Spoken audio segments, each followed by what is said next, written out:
Hello everyone.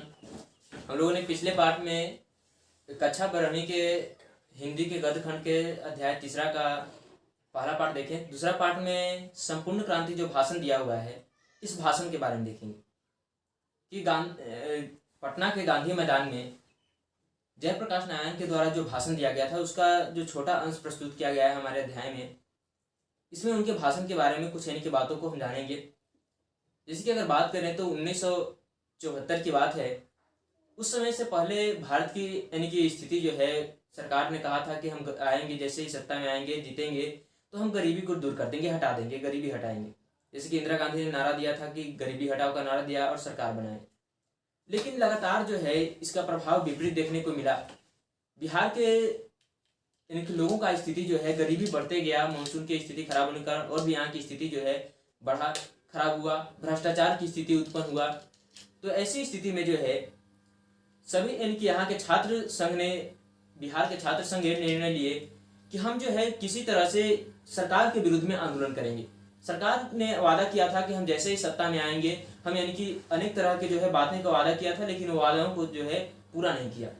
इस बात को लेकर छात्र संघ जो है, उस समय की अगर बात करें तो क्रांतिकारी प्रमुख रह चुके थे जयप्रकाश नारायण, उनके पास जाते हैं कि आप जो है हमारे आंदोलन का नेतृत्व कीजिए। लेकिन जयप्रकाश नारायण ने बताया भी कि हम आपके आंदोलन के नेतृत्व करने लायक नहीं हैं। हमारा उम्र जो है बहुत ज़्यादा हो चुका है। भले ही हम आपको कई तरह के सुझाव देंगे, आप अपना यानी कि जो है आंदोलन जारी रखिए। लेकिन किसी तरह से जो है यानी कि लगातार जो है छात्र संघ अनुरोध करते हैं कि आप हमारा आंदोलन का नेतृत्व कीजिए, हम लोग यानी कि जो है अपने लक्ष्य में सफल होंगे। और आपका हमेशा से कहना है कि आप जो है गलत नीतियों के खिलाफ रहते हैं, तो आप गलत नीति के खिलाफ जो है अब हमारा जो है समर्थन कीजिए। तो जयप्रकाश नारायण कहते हैं कि चलो ठीक है, हम कुछ आपकी बातों को मानते हैं, लेकिन हमारा भी कुछ शर्त है। हम आपके आंदोलन का नेतृत्व तभी करेंगे जब यानी कि जितना भी आंदोलन में जितना भी लोग होंगे, सबकी बात को हम सुनेंगे। छात्रों की बात सुनेंगे, जितना भी किसान है सबका बात सुनेंगे, आम नागरिक है सबकी बातों को सुनेंगे। लेकिन सबसे ज्यादा जो महत्व होगा वो छात्रों के जो है वो बातों का महत्व दिया जाएगा। सबसे ज्यादा हम जो बात सुनेंगे वो छात्रों का होगा।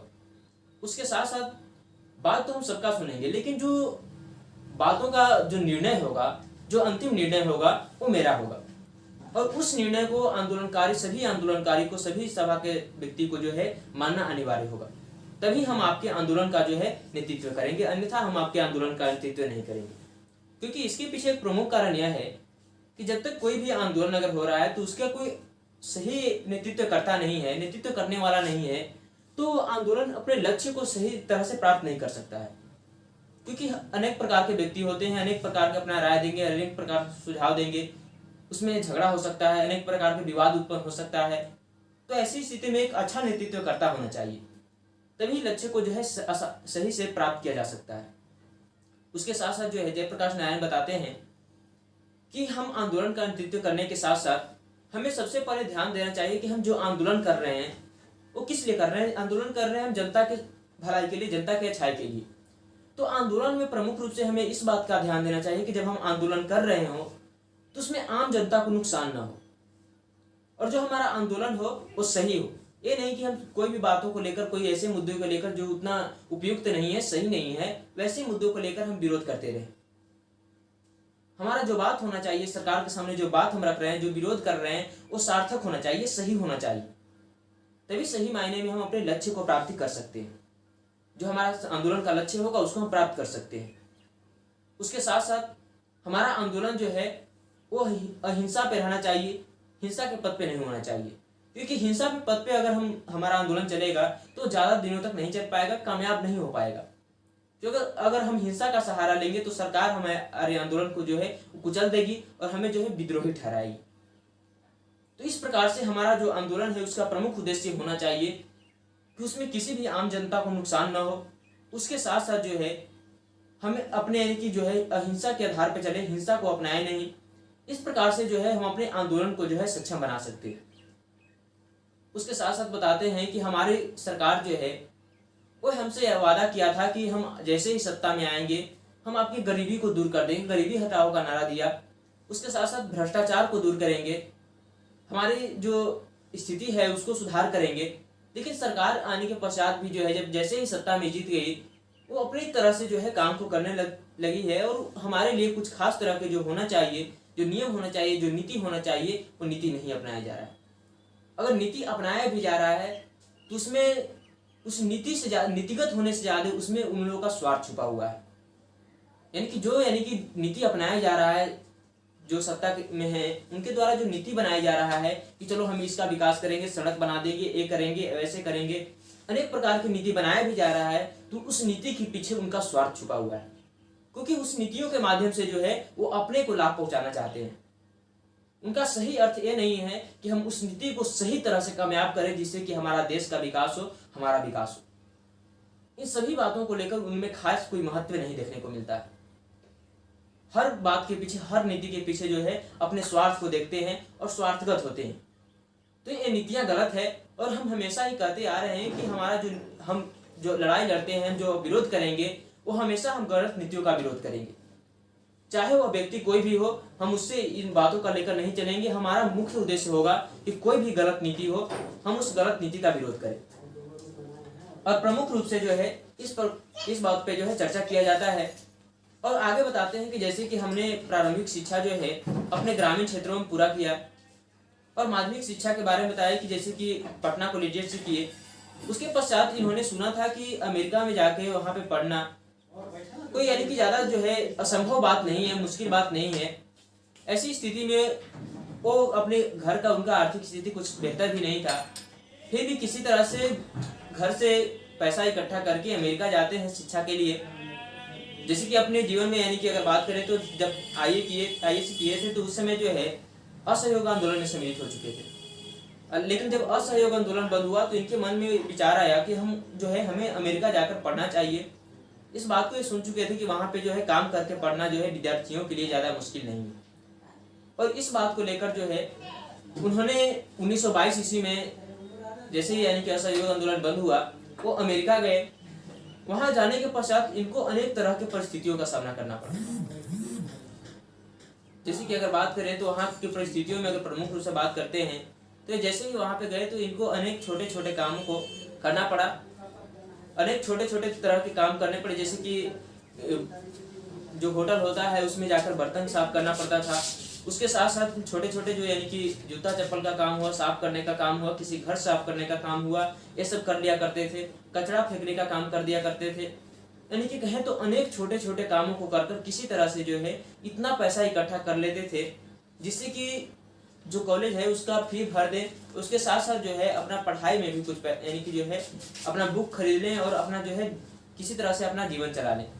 इस प्रकार से एक कोठरी में 2-3 विद्यार्थी रह लेते थे, जिसमें से अगर बात करें तो कुछ 1-2 अमेरिकन रहते थे। एक खाट था, उस पर सोते थे लोग, इसमें से कोई ना कोई एक अमेरिकन साथ में सोता था।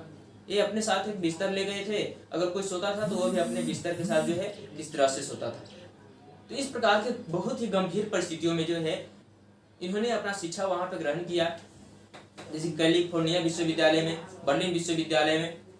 और इस तरह से जो है इनकी शिक्षा का स्तर जो है अमेरिका में जो है देखने को मिला। लेकिन ये शिक्षा वहां पे ग्रहण कर रहे थे, पीएचडी कर रहे थे, उसी दौरान जो है इनकी माँ की स्थिति जो है बहुत खराब हो जाता है। तबीयत एक तरह से कहें तो खराब हो जाता है। स्वास्थ्य खराब होने के कारण इनको मजबूरन वश जो है अमेरिका से अपने देश वापस लौटना पड़ता है और 1929 ईस्वी में अपने देश वापस लौटे। ये भाषण में बताते हैं कि सबसे पहले जो है हमें सरकार की यानी गलत नीतियों के विरोध में जो है आवाज उठाना चाहिए। जब तक हम आवाज नहीं उठाएंगे तब तक जो है हमारा देश का सही यानी कि सही सच्चे लोकतंत्र का स्थापना नहीं हो सकता है। इसके साथ साथ बताते हैं कि जैसे कि आज हम भाषण दे रहे हैं यहाँ पे गांधी मैदान में, इतना लोग इकट्ठे हुए हैं और आज भी अगर सरकार की अगर बात करें तो कई सारे लोग जो हैं इस आंदोलन के लिए जो है यहाँ पे सभा में इकट्ठा होना चाहते हैं। लेकिन इस सभा में इकट्ठा होने के लिए जो है लोगों को अनेक प्रकार से रोका जा रहा है। जैसे कोई ट्रेन से आ रहा है तो उनको ट्रेन से टिकट लिए हुए है, फिर भी उनको ट्रेन से जो है उतार दिया जा रहा है। कोई बस में आ रहा है तो बस से उतार दिया जा रहा है। पैदल आ रहा है तो उस पर लाठी चार्ज किया जा रहा है। कई ऐसे व्यक्ति आ रहे हैं जिन पे गोलियां भी यानी कि जो है चलाने का आदेश दिया जा रहा है सरकार के द्वारा। और हम अगर बात करें तो हमारा मौलिक अधिकार है कि एक तरह से हमारा लोकतंत्र जो है अधिकार देता है कि हम अपने जो है एक शांति सभा का जो है शांति सभा कर सके, शांति रूप से सभा करने का जो है अधिकार देता है।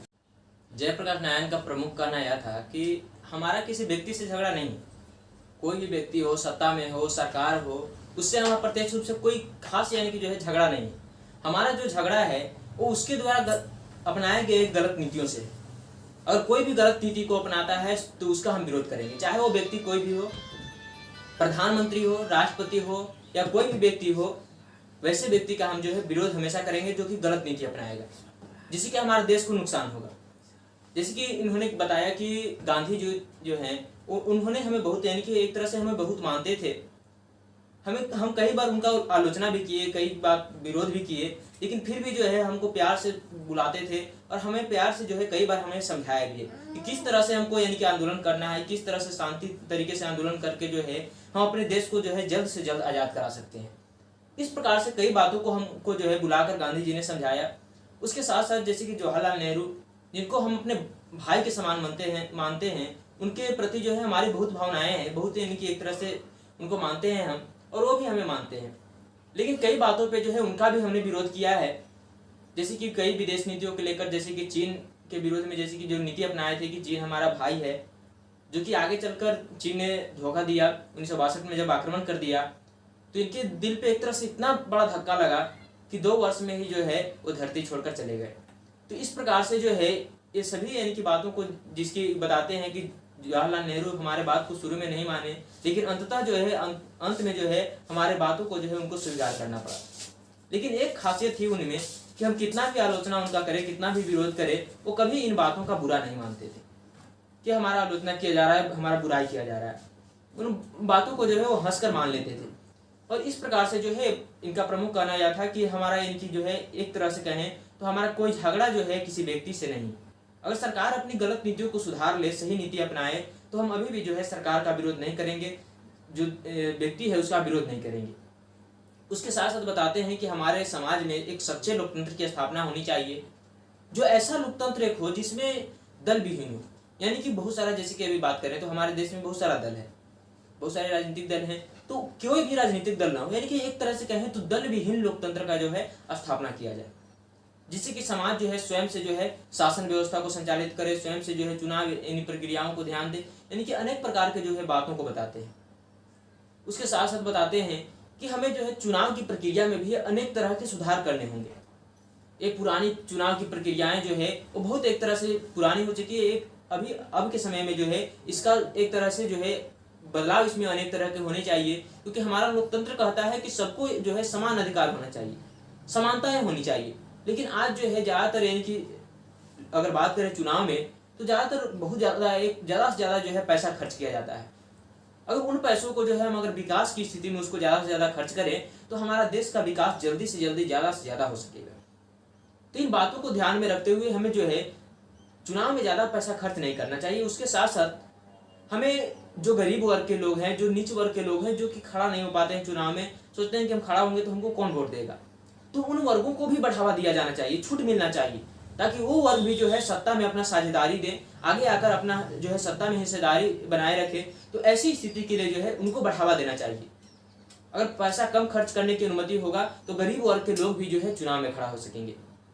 उसके साथ साथ कोई भी पार्टी हो, जब उसके यानी कि सत्ता में कोई अगर पार्टी बन जाता है तो उसके पश्चात उसको यह ध्यान रखना चाहिए कि जो जिस व्यक्ति को हम जिताए हैं, जो सत्ता में है, जो हमारा सरकार है, अगर उसका गलत कर रहा है तो उसका हम विरोध भी करें। ऐसा नहीं कि हम उसको जिता दें, वो गलत कर रहा है उसकी बातों को जो है हम सहते जा रहे हैं, ऐसी बातें नहीं होनी चाहिए। हमें एक ऐसे यानी कि हमारे जो पार्टी है उसके द्वारा जो हमारा यानी कि जो विरोध कर रहे हैं, हमारा जो एक तरह से लोकतंत्र के समर्थन में जो हमारा पार्टी बनाया गया है, इसमें से भी अगर कोई व्यक्ति खड़ा होता है तो उस पर हमारा नियंत्रण होना चाहिए कि अगर वो गलत करे तो उसको हम उसके पद से भी जो है हटाने की क्षमता रखते हैं। उसके साथ साथ बताते हैं कि प्रमुख रूप से हमें जो है एक बात पर ध्यान देना चाहिए कि भ्रष्टाचार, अगर हमारे सामने एक क्वेश्चन आता है, प्रश्न आ सकता है कि भ्रष्टाचार आखिर क्यों बढ़ रहा है, भ्रष्टाचार बढ़ने के यानी कि प्रमुख कारण क्या है। तो इसके पीछे जो है जयप्रकाश नारायण बताते हैं कि भ्रष्टाचार बढ़ने के पीछे प्रमुख जो कारण है वो सरकार की गलत नीतियां हैं। अगर सरकार सही नीति अपनाए, अगर सही तरीके से नीति अपनाता है तो भ्रष्टाचार को दूर किया जा सकता है। शासन प्रणाली में अगर सुधार करे तो भ्रष्टाचार को हम दूर कर सकते हैं। तो इस तरह से जो है सरकार की गलत नीतियों के कारण ही जो है आज भ्रष्टाचार तेजी से बढ़ रहा है। और भ्रष्टाचार हमारे लोकतंत्र को एक तरह से खाया जा रहा है और हमें लोकतंत्र को बचाने के लिए जो है आंदोलन करना होगा, संघर्ष करना होगा। और जो भी सरकारें जो गलत नीतियां अपना रही है, जो उसका जो है हमें प्रत्यक्ष रूप से विरोध करना होगा, चाहे उसके लिए जो है हमें कुछ भी परिस्थितियों का सामना करना पड़े, चाहे जेल जाना पड़े या कोई भी परिस्थिति का सामना करना पड़े, हमें प्रत्यक्ष रूप से इसके लिए जो है तैयार होना चाहिए। और विद्यार्थी वर्ग जो कि आने वाला भविष्य में देश का भविष्य है, आने वाले समय में उनको भी जो है इसमें खास तौर पे जो है हिस्सेदारी होना चाहिए और इसके लिए जो है जो गलत हो रहा है उसका विरोध में जो है आवाज उठाया जाना चाहिए। और अनेक तरह की जो है बातों पे जयप्रकाश नारायण ने इस भाषण में बताया और लोगों को एक तरह से इस तरह से भाषण दिया कि पूरे जो जितना गांधी मैदान, पटना गांधी मैदान में जितने लोग उपस्थित हुए थे वहां पे, वो सभी लोग मंत्र मुग्ध होकर सुन रहे थे, यानी कि इतना ध्यान लगाकर सुन रहे थे, उनकी बातें इतनी सुरीली थी, इतनी यानी कि प्रभावित करने योग्य थी कि सबको जो है सुनने में ध्यान लग रहा था, मन लग रहा था। और माना जाता है कि जितना उस समय जो है गांधी मैदान में जितना भीड़ लगा था पटना गांधी मैदान में, उतना न आज तक भीड़ लगा है और न ही वैसा कोई भाषण देने वाला हुआ है। इस प्रकार से जो है उन्होंने वहां पे भाषण दिया, जिसका एक छोटा सा अंश जो है उस भाषण का जो है हमको संपूर्ण क्रांति के रूप में जो है दिया हुआ है। इसमें एक तरह से इतना यानी कि भाषण देने के पश्चात लोगों के मन में इतना उत्साह उत्पन्न कर दिए, इतना जज्बा उत्पन्न कर दिया, अपने लोकतंत्र के प्रति इतना भावनाएं उत्पन्न कर दिए कि लोगों के मन में एक तरह से क्रांतिकारी भावनाएं जागने लगी कि सरकार हमारे विरोध में जो है, सरकार के जो है गलत नीति अपना रहा है उसका हमें विरोध करना चाहिए। और जो है इस समय से जो है आंदोलन की शुरुआत होती है, जो कि आगे चलकर एक तरह से कहें जिसके पश्चात यानी कि आपातकाल की घोषणा हुई। तो ये सभी बातें जो है जयप्रकाश नारायण के द्वारा एक तरह से कहें तो एक बहुत ही अच्छे क्रांतिकारी समाज सेवी थे, जिसके लिए इनको भारत रत्न से भी पुरस्कृत किया गया था। तो इस बात के लिए इतना ही। अगर कुछ बात समझ में नहीं आया हो या कुछ छोटा हुआ हो तो उसको कमेंट में लिखिए, अगले पार्ट में उसको बताया जाएगा। थैंक्स।